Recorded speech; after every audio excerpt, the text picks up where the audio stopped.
What does Vietnamese tea taste like? In this video, we're going to find out. We're going to be comparing a Vietnam green tea with a green tea from Japan and seeing how the two differ in terms of taste, color, and appearance. Vietnamese tea is made using a different processing style, and that's going to affect everything from the flavor to the shape of the tea leaves. To find out how, let's explore these two teas. Okay, so what I have here are two different green teas. The first is a Japanese green tea. This is the Chanoka Mountain Sencha from Mr. Takada in Uji. And the other one is a Vietnamese green tea I picked up when I was in Vietnam last week. And I want to compare the two of these and really take the opportunity to learn about a Japanese green tea, what makes it unique, by comparing it to another tea. So let's go ahead and first look at the leaves. So you'll notice two things right away. The first is the shape of the leaves are different. These ones are kind of rolled into these thin needle shapes, and these ones are a little bit fluffier. They're kind of curled into a slightly rolled shape, something in between like a needle shape and a ball shape. It's kind of a little bit looser rolling style.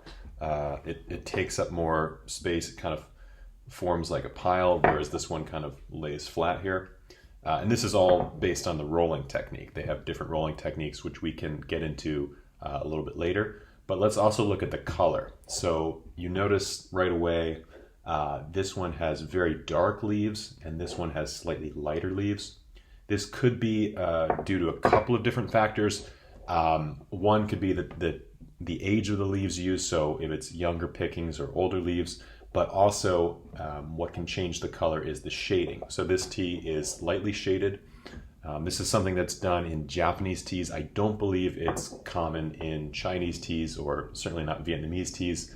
But by cutting the tea plant off from sunlight, you're actually able to produce or maintain more of the theanine, which is kind of the sweet, savory component of a tea.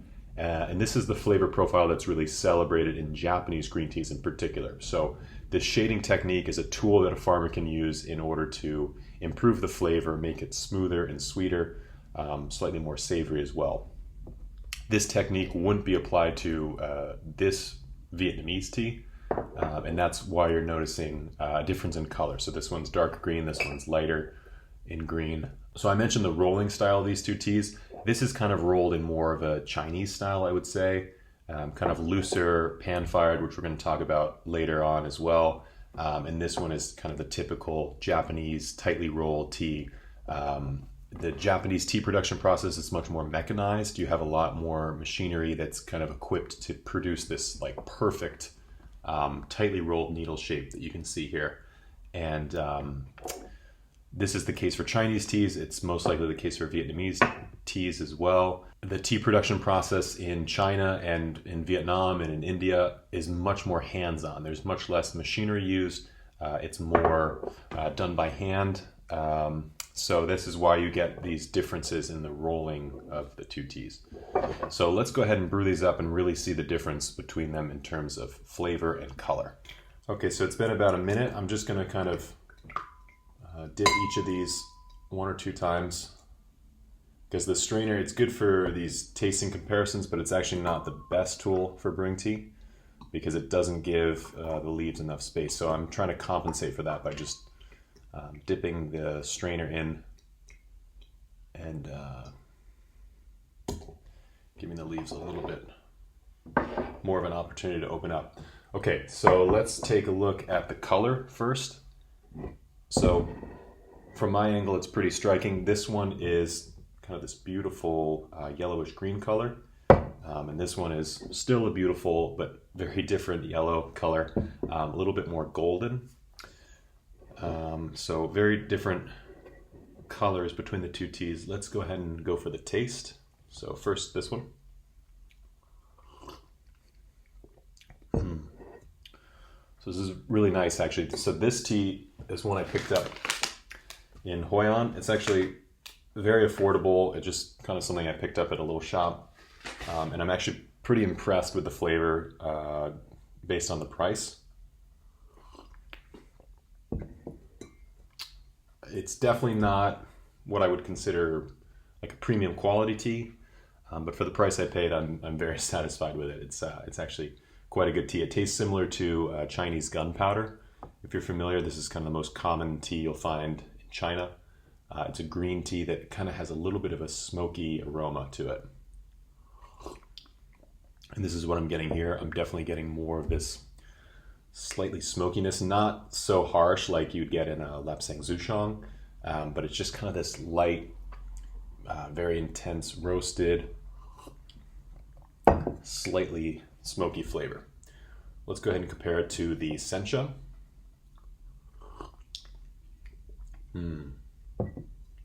Okay, so the Sencha I'm noticing is much smoother, much sweeter. More of this vegetal flavor. This is something you'll notice in Japanese green teas, and it has a little bit of this kind of seaweed umami flavor. Very nice. So let's talk about why we might be noticing a taste profile difference in these two teas. So first of all, what makes a green tea is the fact that it is treated with heat after the harvest.